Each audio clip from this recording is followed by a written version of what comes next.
Now ozonolysis of alkyne, जैसे भी हम लोगों ने एल्कीन का ओजोनोलिसिस पढ़ा वैसे एल्काइन का भी होता है।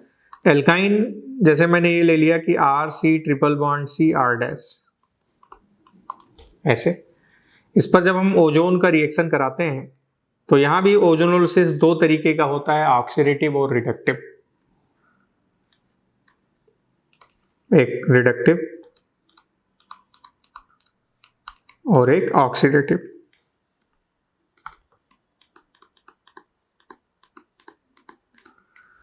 जैसे एल्कीन में रिडक्टिव ओजोनोलिसिस जिंक वाटर और Me2S या डाइमिथाइल सल्फाइड से होता था, पर यहां पर रिडक्टिव ओजोनोलिसिस सिर्फ और सिर्फ जिंक वाटर से होता है। ऑक्सीडेटिव ओजोनोलिसिस सिल्वर ऑक्साइड से होगा, हाइड्रोजन परऑक्साइड से होगा। Me2S से एल्कीन का रिडक्टिव ओजोनोलिसिस होता है, बट एल्काइन का ऑक्सीडेटिव ओजोनोलिसिस हो जाता है। तो Me2S यहाँ पर ऑक्सीडेटिव ओजोनोलिसिस के लिए यूज होगा। Me2S ये था कि this is CH3S CH3, this is. हमेशा ध्यान रखने की बात है कि Me2S से एल्कीन का रिडक्टिव होगा बट एल्काइन का ऑक्सीडेटिव होगा। रिडक्टिव ओजोनोलिसिस में जो ट्रिपल बॉन्ड है वो डाई कीटोन बदल जाएगा। Now the product of reaction is RCOCOR'। दो डबल बॉन्ड टूट जाएंगे, दो पाई बॉन्ड टूट के डबल बॉन्ड O बना लेंगे और इस तरह से। ऑक्सीडेटिव ओजोनोलिसिस में ये कंप्लीट डिसोसिएट होकर करेस्पॉन्डिंग कार्बोक्सिलिक एसिड बना लेगा। Now this is RCOH plus R-COH।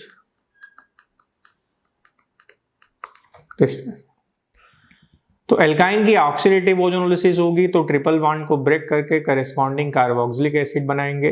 Reductive ozonolysis होगी तो तीन बॉन्ड्स में दो पाई एक सिग्मा, दोनों पाई को ब्रेक करके डबल बॉन्ड O कर देंगे। जैसे मैंने एक कंपाउंड ये लिया कि this is CH3 C triple bond C C2H5, इस पर ओजोन का रिएक्शन, इस पर मैंने जिंक वाटर का रिएक्शन कराया,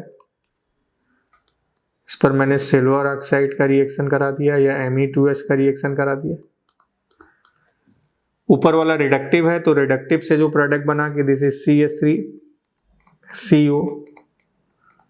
COPH, ऐसे बन गया, सॉरी PH नहीं C2H5 ऐसे। ना ऑक्सीडेटिव से जो प्रोडक्ट बना कि this is CH3 COH plus C2H5 COH। Now this is the product of the reaction. तो इस तरह से ऑक्सीडेटिव रिडक्टिव प्रोडक्ट बन जाएगा। जैसे टर्मिनल एल्कीन ऑक्सीडेटिव ओजोनोलिसिस पर CO2 देता था, वैसे ही टर्मिनल एल्काइन भी ऑक्सीडेटिव ओजोनोलिसिस पर CO2 बनाएगा।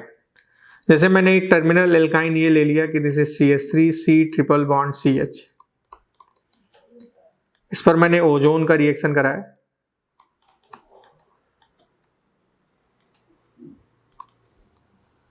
Me2S जिंक वाटर से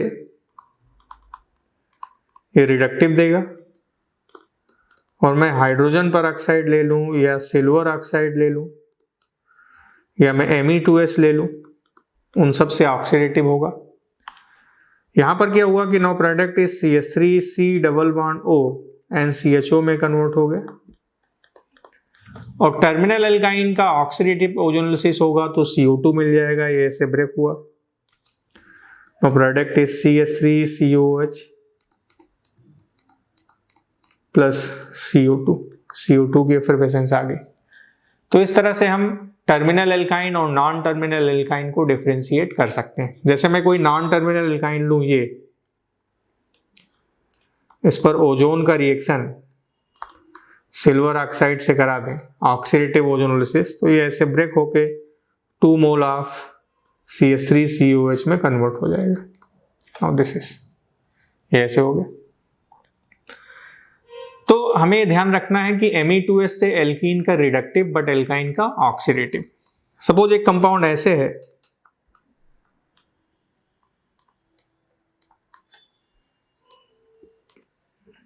इस तरीके से, इस पर ओजोन का रिएक्शन कराया गया, इस पर ओजोन का रिएक्शन हमने करा दिया जिंक वाटर के प्रेजेंस में। इस पर ओजोन का रिएक्शन करा दिया हमने सिल्वर ऑक्साइड के प्रेजेंस में। इस पर ओजोन का रिएक्शन हमने करा दिया Me2S के प्रेजेंस में। एक्सेस ऑफ ओजोन है। रिएक्शन इन पोजीशन पर होगा, ये यहां पर होगा, ये इस यहां पर पोजीशन पर होगा। जिंक वाटर से रिडक्टिव ओजोनोलिसिस, तो ये ऐसे ब्रेक हुआ। Now this is double bond O plus double bond O, यहाँ H CH2CO, triple bond break हो गए, डबल बॉन्ड O में कन्वर्ट हो गया ऐसे। Now this is the product. Silver oxide से ऑक्सीडेटिव ओजोनोलिसिस होता है, तो पहले तो कीटोन में कोई चेंज नहीं हुआ और एल्डिहाइड का H OH में बदल गया और ट्रिपल बॉन्ड कन्वर्ट होके कार्बोक्सिलिक एसिड में बदल गया ऐसे, इस तरीके से ये प्रोडक्ट बन गया। यहाँ पर Ag2 में ये एल्काइन ब्रेक होके अपने करेस्पॉन्डिंग कार्बोक्सिलिक एसिड में, दोनों कार्बोक्सिलिक एसिड में। नो Me2S से क्या करना है?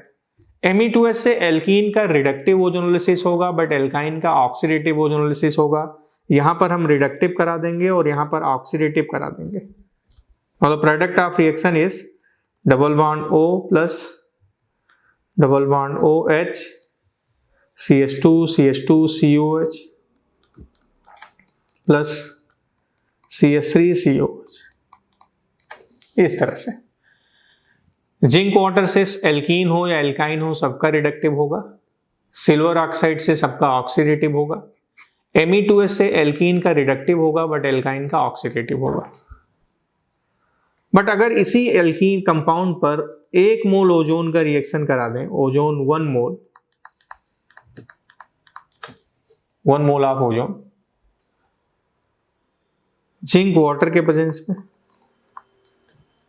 तो 1 मोल ओजोन का रिएक्शन हमेशा एल्काइन पर फास्ट होगा, ये ध्यान रखेंगे। एल्काइन पर इलेक्ट्रॉन डेंसिटी ज्यादा तो रिएक्शन वहां फास्ट होगा। ऐसे सभी रिएक्शन जो ट्रांजिशन स्टेट से होते हैं, एल्कीन का जब ओजोनोलिसिस होता है, एल्काइन का ओजोनोलिसिस होता है, तो ओजोन वार्ड एक ट्रांजिशन स्टेट से बनता है। तो ऐसे सभी रिएक्शन एल्कीन या एल्काइन के जो ट्रांजिशन स्टेट से होते हैं वो एल्काइन पर फास्ट होते हैं, जैसे हाइड्रोजनेशन रिएक्शन और ओजोनोलिसिस रिएक्शन। और ऐसे सभी रिएक्शन जो कार्बोकैटायन से होते हैं या हेलोनियम आयन से होते हैं वो हमेशा एल्कीन पर फास्ट होते हैं, एल्काइन पर स्लो होते हैं। तो ट्रांजिशन स्टेट वाले रिएक्शन एल्काइन पर फास्ट होंगे और जहां पर कैटायनिक कैरेक्टर आ जाएगा वो सब एल्कीन से फास्ट होंगे, जैसे मार्कोनिकॉव रिएक्शन, हेलोजिनेशन रिएक्शन, ये सब एल्कीन पे फास्ट होंगे। तो हमने कहा 1 मोल ओजोन का रिएक्शन एल्काइन पर फास्ट होगा। Now the product of the reaction is this one, ये double bond as it is रहा। Now this is COH plus CH3 COH। Now this is the product of the reaction, ये product बन गया। तो इस तरह से हम पहचान लेंगे कि एल्काइन पर ओजोनोलिसिस फास्ट होगा कि एल्कीन पर फास्ट होगा। अब जैसे मैंने एक कंपाउंड ए दिया,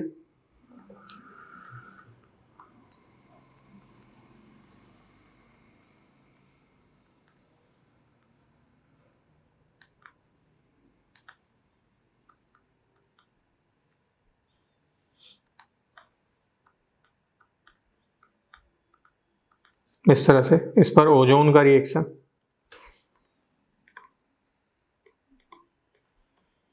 जिंक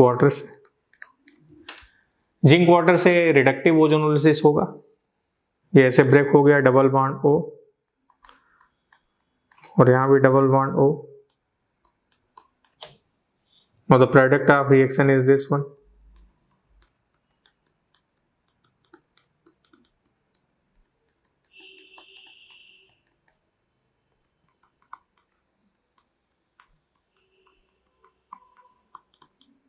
दिस इज। और अगर इस पर हम ओजोन का रिएक्शन कराते हैं जिंक वाटर के प्रेजेंस में, बट इसके 1 मोल का रिएक्शन, तो 1 मोल ओजोन का रिएक्शन हमेशा मोर सब्स्टिट्यूटेड एल्कीन पर फास्ट होगा। Now the product of reaction is this one,